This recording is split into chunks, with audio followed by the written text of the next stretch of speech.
अब हम बढ़ते हैं तीसरे कॉन्सेप्ट की तरफ। अब जो तीसरा कॉन्सेप्ट है उससे हम एंगल भी निकाल सकते हैं और साइड भी निकाल सकते हैं। ठीक, तो मैंने एक ट्रायंगल बनाया, ठीक है। इस एंगल को मैं बोल देता हूँ ये एक्स है मेरे पास, ये मेरे पास वाई है और ये मेरे पास जेड है, ठीक है। इसकी लेंथ ए है, इसकी लेंथ बी है और इसकी लेंथ सी है मेरे पास।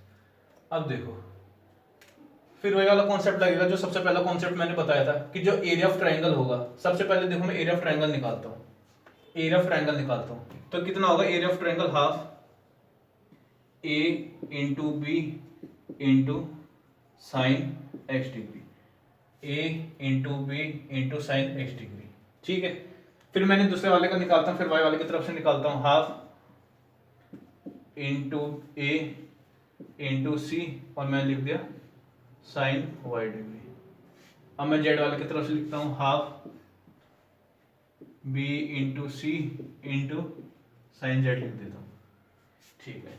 अब देखो इसमें क्या बता रखा है कि भाई मैंने एरिया निकाल दिया, ऐसे भी निकाल दिया। अब हम जानते हैं कि जो इन तीनों का एरिया होगा वो आपसी में इक्वल हो जाएगा, तो मैंने लगा दिया इक्वल का साइन और मैंने लगा दिया इक्वल का साइन लगा दिया, ठीक है।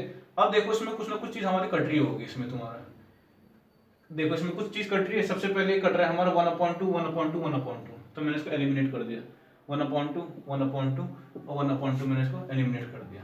अब मैं क्या कर देता हूँ, इसको मैं ए बी सी से डिवाइड कर देता हूँ, मतलब जो हमारी तीनों साइड है उसके प्रोडक्ट से डिवाइड कर देता हूँ। तो मैं इसको यहाँ से डिवाइड कर दूंगा ए इंटू बी इंटू सी से, इसको डिवाइड कर दूंगा मैं ए इंटू बी इंटू सी से, और मैं इसको डिवाइड कर दूंगा ए इंटू बी इंटू सी से डिवाइड कर दूंगा इसमें। जब मैं इसमें डिवाइड करूंगा तो कुछ ना कुछ चीज कट रही होगी। देखो ए से ए कट गया, बी से बी कट गया, तो मेरे पास क्या बचेगा, मेरे पास बचेगा sine x upon C is equal to sine Y degree upon C. C नहीं, एक मिनट, सी नहीं, ए से ए कट गया, सी से सी कट गया, तो मेरे पास बचेगा बी, और इसमें बी से बी कटा और सी से सी कट गया, तो इसमें बच जाएगा साइन जेड डिग्री अपॉन ए बच जाएगा मेरे पास। तो मेरे पास ये आ गया आंसर इसका, ठीक। तो साइन एक्स डिग्री मेरे पास आ गया, साइन एक्स तो एंगल के सामने वाली साइड, वाई तो एंगल के सामने वाली साइड, जेड तो एंगल के सामने वाली साइड। तो हम इससे एंगल भी निकाल सकते हैं और साइड भी निकाल सकते हैं इससे। तो जब भी मैंने कॉन्सेप्ट समझाया था उस बेस पे दो क्वेश्चन है, तो मुझे इसमें निकालना है सी भी निकालना है। तो अभी हम जानते हैं, अभी मैंने फॉर्मूला बताया था साइन, ठीक है, इस साइड के सामने वाला एंगल अपॉन बी सी, और जौन सी लेंथ दे रखी है हमें 3√2, इसके सामने वाला एंगल साइन 45 डिग्री अपॉन 3√2, ठीक है। अब देखो हम जानते हैं इसमें जो साइन 30 डिग्री होती है उसकी वैल्यू होती है 1/2, BC का BC ऐसे रहेगा, ठीक है। साइन 45 की वैल्यू होती है 1/√2 और ये हो जाएगा 3√2 हमारे पास गिवन है, ठीक है। तो हमने लिख दिया 1/2 BC इज इक्वल टू 1/2 6 हो जाएगा, और जो BC की वैल्यू हो जाएगी हमारे पास वो हो जाएगी 6/2 और आ जाएगा हमारे पास 3 सेंटीमीटर, आंसर आ जाएगा। तो ये पहले पार्ट का है। अब आ जाए सेकंड पार्ट में, तो सेकंड पार्ट में भी यही लगाना है हमें, ठीक है। 4√3 के सामने वाला एंगल ये, तो इसको लिख दो sine 60 degree upon 4√3 is equal to sine 45 degree upon इसको AC लिख लो। तो साइन 63 डिग्री की वैल्यू होती है √3 अपॉन 2, और ये हो जाएगा हमारे पास 4√3, और इसकी वैल्यू हो जाएगी 45 डिग्री की होती है 1/√2 इंटू AC हो जाएगा, ठीक है।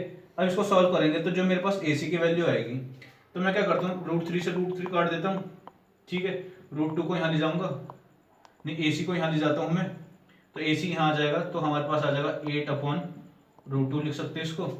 ये इसको तुम्हें और आगे लिखना है तो इसको लिख दो 4√2 सेंटीमीटर। तो ये हमारा आंसर आ गया दोनों पार्ट का। अब हमारा आता है चौथा कॉन्सेप्ट, ये होते हैं हमारे इंटरनल एंगल बाइसेक्टर थ्योरम। तो अब हमारी आती है इंटरनल एंगल बाइसेक्टर थ्योरम। अब देखो ये क्या बोलती है इंटरनल एंगल बाइसेक्टर थ्योरम, कि जैसे अगर कोई भी हमारे पास ट्राइंगल होगा, इसका नाम ए मान लिया, इसका नाम बी मान लिया, इसका नाम सी मान लिया। जब इसमें ही लिख रखा है कि एंगल बाइसेक्टर लिखा रखा है, तो ये एंगल थीटा होगा, तो मैं इसको तोड़ के क्या लिख दूंगा, ये θ/2 हो जाएगा और ये हमारा हो जाएगा θ/2 हो जाएगा ये भी, और इसको मैं नाम दे देता हूँ, टी मान देता हूँ इसको। ठीक है, अभी देखो इसमें इंटरनल एंगल बाइसेक्टर का थ्योरम का भी मैं प्रूव करता हूँ इसमें। अब मैं इस एंगल को अगर मैं अल्फा मान लूँ, ठीक, तो ये हमारे पास हो जाएगा 180 डिग्री माइनस अल्फा बचा ये वाला। अब देखो क्या हुआ, अब फिर मैं वही वाला साइन वाला फॉर्मूला लगा देता हूँ इसमें। सबसे पहले मैं ट्रायंगल ले लेता हूँ, ए बी टी ले लेता हूँ, एक ट्रायंगल लूंगा जिसका नाम है ए बी टी लूंगा इसमें। ठीक है, तो जब मैंने ए बी टी ले लिया इसमें, तो अब मैं जानता हूँ अल्फा के सामने वाली साइड ये है और θ/2 के सामने वाली साइड ये भी है, तो मैं इसमें लगा देता हूँ। तो इसमें आएगा मेरे पास sine alpha upon A B is equal to sine θ/2 upon B T हो जाएगा मेरे पास। ठीक है, मैंने ये लगा दिया इसमें। और क्या लिख सकता हूँ मैं इसको, मैं लिख दूंगा कि जो साइन अल्फा हो जाएगा अपॉन जो साइन θ/2 हो जाएगा मेरे पास, वो किसके इक्वल हो जाएगा, A B upon B T के इक्वल हो जाएगा। तो ये मेरे पास पहली इक्वेशन आ गई। अब मैं क्या करूंगा, अब मैं ट्रायंगल लूंगा, ए टी सी लूंगा मैं ट्रायंगल। अब मैं ट्रायंगल लेता हूं ए टी सी, वही वाला फॉर्मूला लगाऊंगा, तो लिखूंगा मैं इसमें sine 180 minus alpha upon A C is equal to sine θ/2 upon T C. ठीक है, और इसको मैं कैसे सही करके कैसे लिख सकता हूं मैं इसको, तो मैं इसको लिख सकता हूं कि sine 180 minus alpha upon sine θ/2 is equal to A C upon T C. इसको मैं मान लेता हूं सेकंड इक्वेशन में, इसको मान लेता हूं इसमें। ठीक है, तो अब देखो क्या क्या करूं मैं इसको। अब जैसे साइन 180 माइनस अल्फा है, इसको मैं और अच्छे से कैसे लिख सकता हूं। हम जानते हैं साइन 180 माइनस अल्फा होता है हमारे पास साइन अल्फा के इक्वल, और ये हमारे पास हो जाएगा साइन θ/2 और ये हमारा हो जाएगा ए सी अपॉन टी सी हो जाएगा। मैं इसको इक्वेशन नंबर 3 मान लेता हूँ। अब हमें कुछ दिखाई दे रहा हो कि इक्वेशन नंबर 1 और इक्वेशन नंबर 3 में साइन अल्फा और साइन θ/2 की वैल्यू ये है, साइन अल्फा साइन θ/2 की वैल्यू ये है, तो मैं इक्वेशन 1 और 3 से दोनों को इक्वल लिख सकता हूँ। मतलब कि जो ए बी और जो upon B T is equal to A C upon T C. तो ये क्या बोल रहा है कि जो A B upon B T, मतलब ए बी और बी टी का ratio A C upon T C के इक्वल होगा।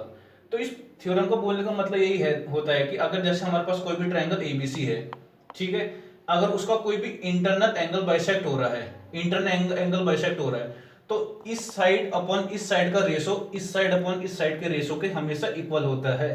तो ये हमारी इंटरनल एंगल बाइसेक्टर थ्योरम कहती है। तो ये उसका प्रूफ है, वो है आंसर। अब ये उसी कॉन्सेप्ट पे है। तो इसमें बता रखा है एबीसी एक ट्रायंगल है, 9 सेंटीमीटर 24 सेंटीमीटर इसकी लेंथ दे रखी है, 9 24 और 77 दे रखी है लेंथ, और एडी हमारा क्या दे रखा है, एंगल बाइसेक्टर दे रखा है इसमें। ठीक है, तो जब इसमें एंगल बाइसेक्टर दे रखा है, तो इसमें अब ये प्रूफ करना है, मुझे प्रूफ नहीं, इसमें मुझे बीडी निकालना है। तो बीडी कैसे निकालूंगा, तो जब ये दोनों एंगल बाइसेक्टर दे रखा है, जब ये दोनों मेरे पास एंगल बाइसेक्टर दे रखा है, तो जब मैंने बताया था कि जब दोनों ये एंगल जैसे एंगल बाइसेक्टर देते हैं, तो इसका अपॉन इसका रेशो इसका अपॉन इसके रेशो के इक्वल होगा। तो मैं लिखूंगा A B upon B D is equal to A C upon C D के इक्वल लिखूंगा। तो जो ए बी हो जाएगा 9, बी डी हो जाएगा मेरे पास बी डी, तो जो ए सी हो जाएगा 24 और जो सी डी है मेरे पास सी डी हो जाएगा। तो 9/24 इज इक्वल टू हो जाएगा B D upon C D के इक्वल हो जाएगा। इसको मैं काटूंगा तो इसका रेशो आ जाएगा मेरे पास 3:8 आ जाएगा।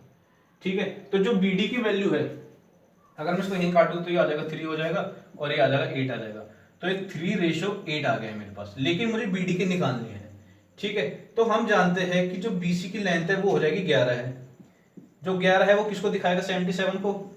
तो जो 1 हो जाएगा वो किसको दिखाएगा, 7 को, और जो 3 हो जाएगा वो किसको दिखाएगा, 21 सेंटीमीटर को दिखाएगा। तो ये हमारा आंसर